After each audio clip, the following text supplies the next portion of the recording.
আপনার মাধ্যমে আপনার টিভি সমস্ত দর্শকদেরকে সালাম এবং শুভেচ্ছা, এবং আপনাকে ওই প্রশ্ন করার জন্য স্পেশাল থ্যাংক ইউ, এবং আপনাদেরকে আসসালামু আলাইকুম রহমতুল্লাহ বারকাতুহু। আজ সকালবেলা একটা ঘটনা হয়েছে। সকাল 10টার সময় থেকে আমি প্রতিবাদে লিপ্ত হলাম যে মোবাইল ফোন 400 গজের মধ্যে নিষিদ্ধ করবে। এটা যদি তারা আজকে 5টার মধ্যে উইথড্র না করে তাহলে কি করা হবে, আগামীকালকে নির্বাচন কমিশন ঘেরাও করা হবে। হুমকি দিয়েছিলেন কোথাও? হুমকি না, এটা আমি বক্তব্য প্রচার করছিলাম, এই নিয়ে আমি দৌড়াচ্ছিলাম সকাল থেকে। আচ্ছা, তারপর থেকে বোধহয় তারা বাতিল করেছে বিষয়টা। আচ্ছা, তাহলে তারপর আমি তারপর আজকে জানেন যে একটা র্যালি ছিল।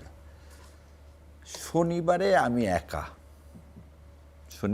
একা গিয়েছি কোথায় মিরপুরে, এবং সেখানে আমি বিভিন্ন মানুষের সাথে কথা বলছি, এবং কথা বলার এক পর্যায়ে আর যদি দেখেন আমার দুইটা একই জায়গায় ঘটনাটা হচ্ছে ওই লোকটা, আমি কথা দাঁড়া জিজ্ঞাসা করলাম, মুখ খুব মলিন, ও কোনো স্টল না, ঘাড়ে হচ্ছে ওই যে কিছু পান আর সিগারেট নিয়ে যারা ঘোরে সেরকম।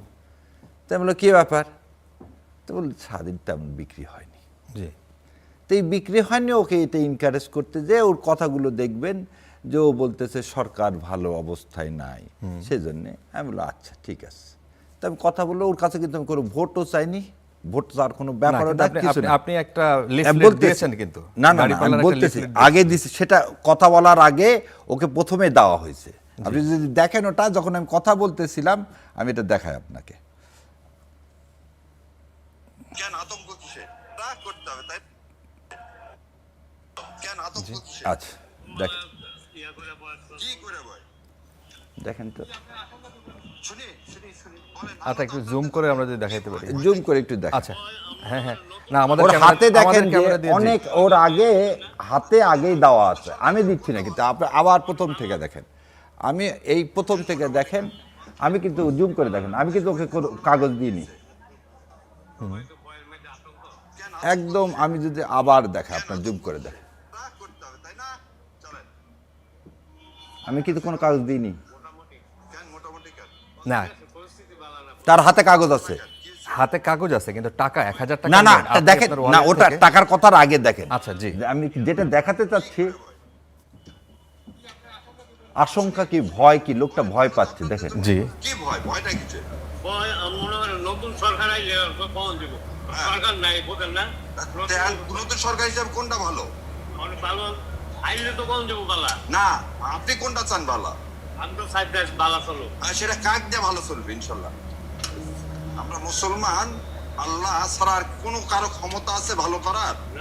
আপনাকে বল রিজিকের মালিককে আল্লাহ, আপনার সাথে আমার এই মুহূর্তে দেখা হবে, এটার মালিককে আল্লাহ। আল্লাহ, তাই না? তাহলে সে যেটা বলছে তার বাইরে যে দেশ চললে ভালো হবে। আচ্ছা, দেখেন একটু দেখেন, তাহলে কবরে বেশি দিন না দুনিয়ায় বেশি দিন? তাহলে কোন জায়গায় ভালো থাকতে হবে?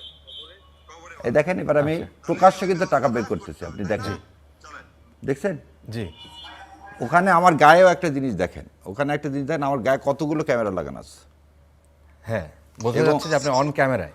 অন ক্যামেরা আমার কাছে ভিডিও আছে, এবং প্রায় 30-32টা ভিডিও আছে। না, সেটা দেখেই একজন কমেন্ট করেছেন যে প্রকাশ্যেই ক্যামেরার সামনে এই অবস্থা, গোপনে না হয় কি সেই হচ্ছে? জন্যই বললাম যে আগে তো ইলেকশন করিনি জীবনে, জি, আর 15 বছর তো ইলেকশন হয়নি, আমার ঠাকুর ভাইও জানে, আর আমার তো ইলেকশন করার কোনোদিন সৌভাগ্য হয়নি। যদি আজকে যেটা এইটা ভিডিও দেখার পরে আমাকে ধমক খাইলাম। আচ্ছা, ধমক খেলা হচ্ছে আমিরে জামাত, আমি যা দেখে আসছি যে কোনো গরিব মানুষ হলেও তাকে কিছু না কিছু, বাচ্চা হলেও পকেট থেকে একটা চকলেট বের করে দিত। সে আমিরে জামাতের পকেটে এখন কোনো মানি ব্যাগ নাই, চকলেট তো দূরের কথা, তার মানি ব্যাগটাও তার কাছে নাই। কি কারণে আমাকে ওই জন্য বললো যে এই যে এইগুলো করা হবে না, তুমি কি নিয়তে দিছো সেটা আল্লাহ জানে, কিন্তু কথা হচ্ছে একটা, ওখানে আরো একটা জিনিস আছে। আচ্ছা, আপনি বোধহয় দেখছেন, বোধহয় বাচ্চাদেরকেও আমি দিছি, জি, বাচ্চাদেরকে র্যাকেট খেলার, র্যাকেটের ভিতরে নেট নাই। তা আমি যেটা বুঝি যে ওনারা যেটা বলুক, যেহেতু আচরণবিধি লঙ্ঘনের যদি জন্য বলে, এখানে আচরণবিধি লঙ্ঘন হবে না। তবে আমি যেটা করছি, যেভাবে আমি ক্যামেরার সামনে দিছি, হয়তো না দিলেই ভালো।